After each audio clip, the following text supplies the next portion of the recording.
Hi guys, how are you? Buenas tardes. I'm home right now and I thought maybe I would do a little video for you to help you with the test material. First of all, there's a lot of vocabulary, so I thought I'd give you some sentences and ask you to try to understand them in Spanish. For example, if we have a sí and no sentence, I want to see how well you do. Número uno, me gusta mucho nadar o en una piscina o en el océano. Número 2, ¿te gusta practicar deportes? Número 3, es muy importante visitar los monumentos históricos en la ciudad de Filadelfia porque Filadelfia es una ciudad muy histórica. Número 3, ¿no te gusta ir de excursión cuando llueve, no? Número 6. A todos nos gusta mucho la diversión en la vida. Número 7. Sorry if I'm off on the numbers.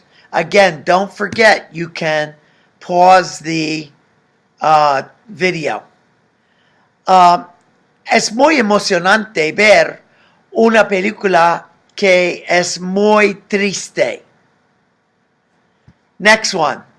Yo soy una persona muy impaciente y no me gusta esperar a los otros. Número 9. Es muy malo ser egoísta. Usted tiene que pensar en otras personas y no solamente en sí. Very good. Next one. A mí me gusta la comida muy deliciosa. Do you remember at the restaurant I kept using the word sabrosa, which also is very tasty, delicious. Okay. Next one. Yo tengo muchos pasatiempos. Sorry about the pronunciation. Mis pasatiempos son la fotografía, ver películas, tomar el sol, ir a la playa, etc. Número 9. Yo tengo miedo de patinar. Número 10. Es muy importante leer revistas o con una revista o en la computadora para saber más información de nuestro mundo. Número 11. El Philadelphia Inquirer es un periódico muy bueno. Número 12. Cuando yo juego a un partido de baloncesto, a mí me gusta ganar y no perder. Next one.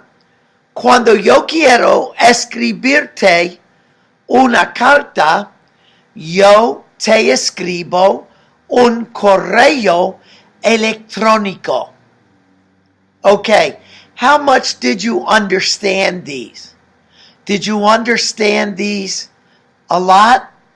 Or did you have some problems with them and you had to stop and pause, maybe go back and listen again?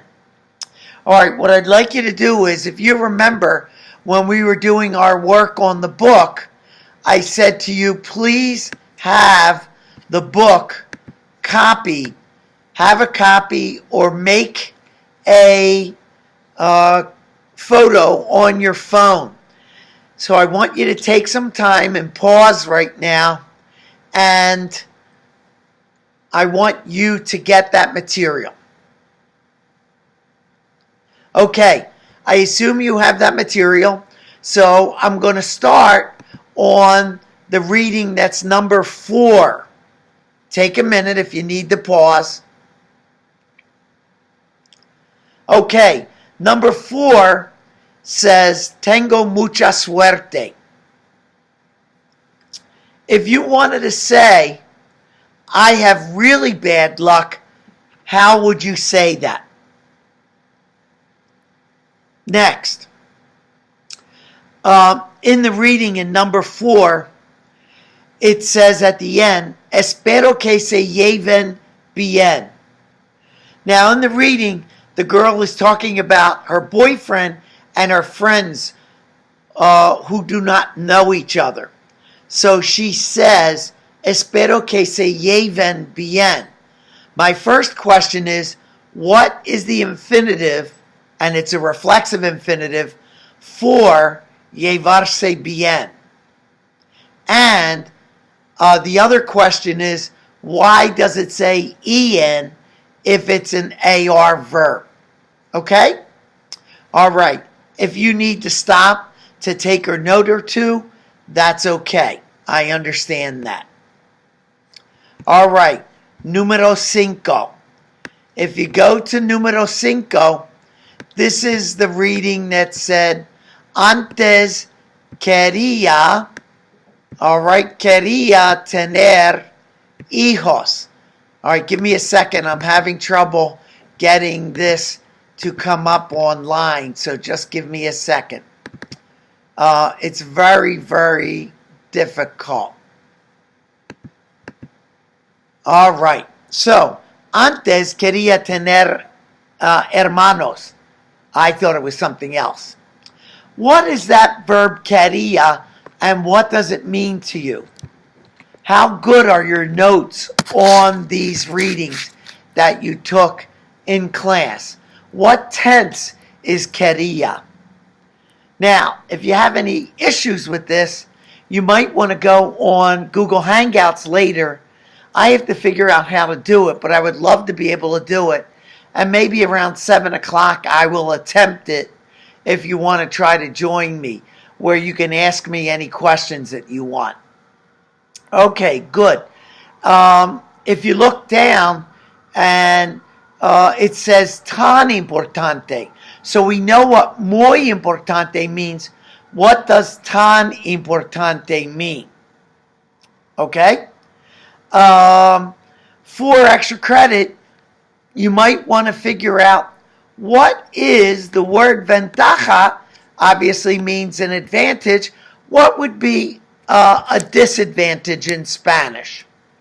All right, very good. The next one is, what is compartir? At this point, if you have studied and haven't waited till today, you probably know what this infinitive is. So the person talks about compartir mis cosas.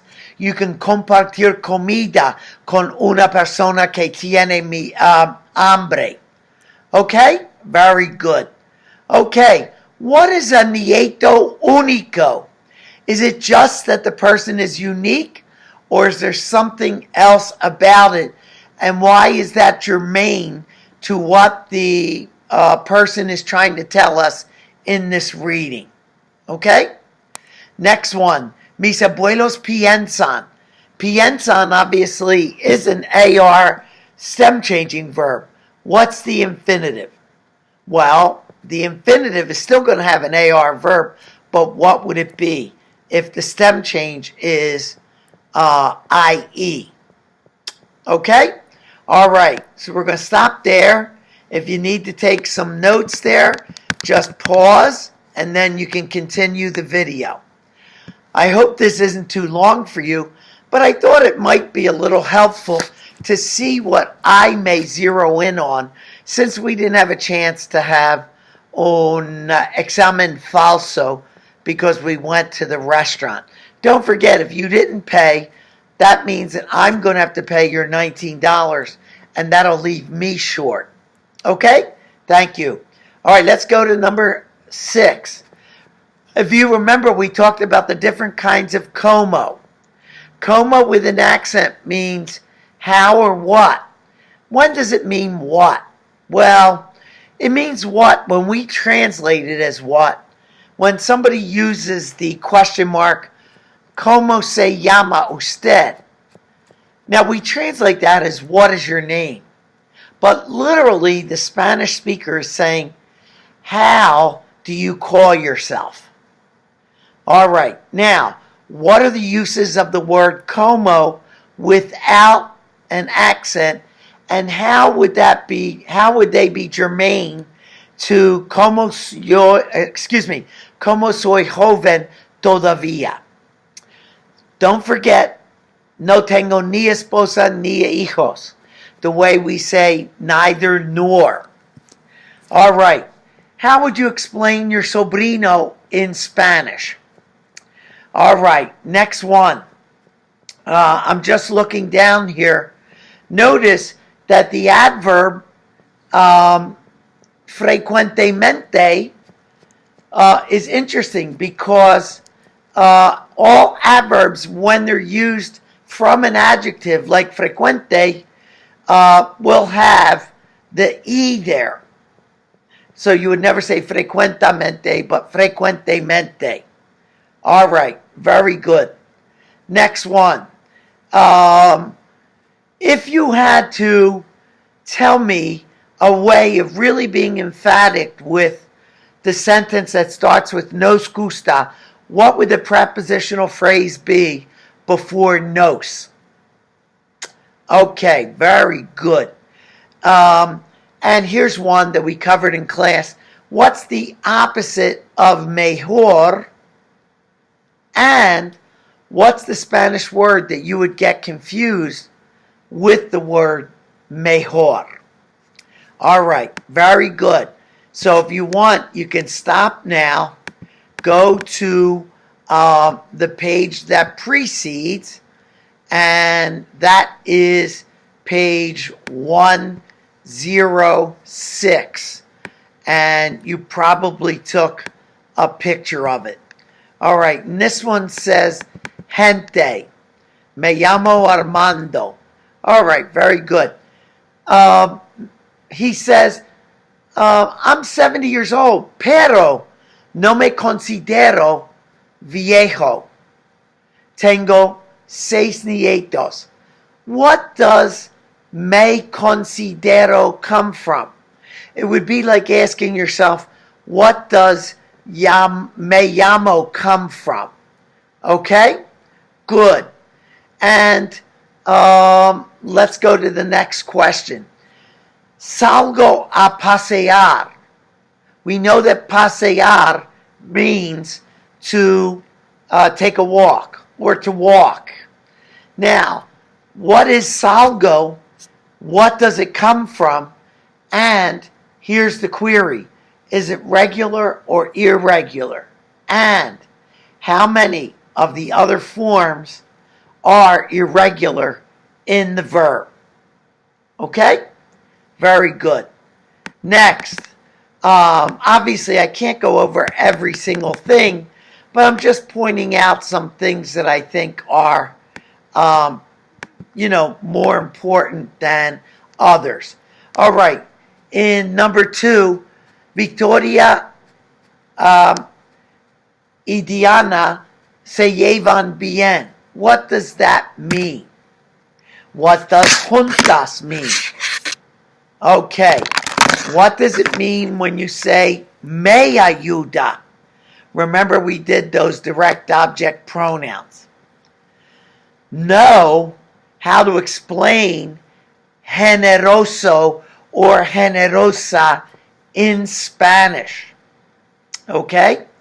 And obviously, what about the word cualquier? All right, good. Next.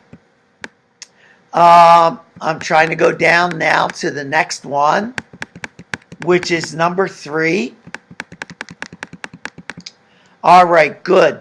Now, we talked about aunque, meaning even though, and sometimes in Spanish that takes the subjunctive mood.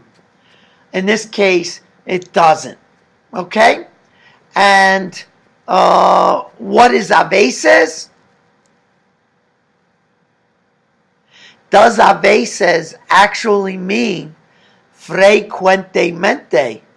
Or does it not mean frecuentemente. All right, good. Tratamos de ayudarlos while she's talking about she has three sons or children. One's 9 years old and one's 12, and the oldest is 15. She says, my husband and I, what? What do they try to do? Tratamos de ayudarlos. What does the los stand for? And again, we repeat that in comprenderlos. Remember, when we use a direct object or an object pronoun, what do? Well, we take the place of the actual words. So, I see Mary will become I see her. Okay, there's much more to study on this test. I just thought I'd bring out some specific things and give you a chance to do a listening section, which we didn't have a chance to do. I hope this helps you, and I'd like to know if you thought this was worthwhile doing. Okay? Thank you very much. And since I'm no expert at making videos, please forgive me for my tics, for scratching my eye and my head, etc. Bye-bye. Muy buena suerte.